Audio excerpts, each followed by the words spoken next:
Le 10 juillet, à l'auditorium Jacques-Antian de Dax, avait eu lieu l'installation du conseil communautaire du Grand Dax et l'élection de son président. Après un dernier discours de l'ex-présidente Elisabeth Bonjean, les 57 membres du conseil avaient voté à bulletin secret entre les deux candidats, Julien Dubois, maire de Dax, et Gérard Lebaille, maire de Narros. Et avec 30 voix contre 26 et un bulletin blanc, Julien Dubois était devenu le nouveau président du Grand Dax.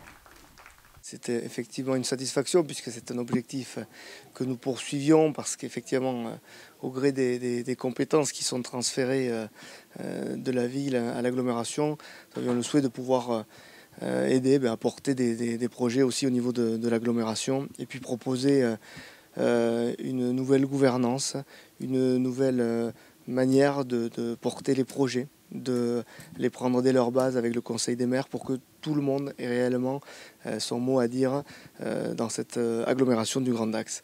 C'est aujourd'hui la première base et la première pierre de cette nouvelle gouvernance et bien évidemment nous sommes ravis de l'avoir constaté aujourd'hui. Après une suspension de séance pour s'entretenir avec les maires, les membres du conseil avaient voté pour les 11 vice-présidents et vice-présidentes de l'agglomération, des vice-présidents que Julien Dubois souhaitait représentatifs du territoire. Il y avait jusque-là 3 vice-présidences accordées à Dax, 3 à Saint-Paul. On a tenu à en enlever une à Dax et une à Saint-Paul pour qu'elles soient mieux réparties sur l'ensemble des communes. C'est ce qui est arrivé. Il y a du coup un équilibre sur les communes. Il y a un équilibre entre les vice-présidents d'expérience et des nouveaux venus afin qu'on ait vraiment de la vivacité pour pouvoir travailler dans ce bureau. Si beaucoup voient en cette élection comme un symbole de la chute du socialisme, Julien Dubois a préféré parler de projets de territoire plutôt que de partis politiques.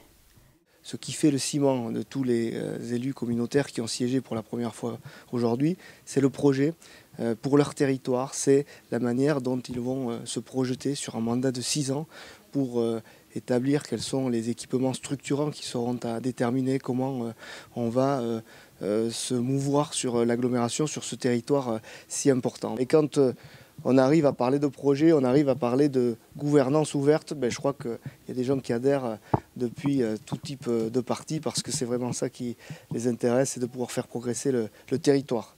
On est dans un contexte où il ne faut pas se voiler la face, les différents territoires sont en concurrence, ils veulent tous faire émerger leur bassin de vie, ils veulent tous attirer à eux des entreprises, des nouveaux habitants. Donc on aura l'intérêt et le devoir impérieux de travailler tous ensemble pour que le Grand Dax puisse vraiment rayonner sur les différents bassins de vie, encore une fois, qui le concernent.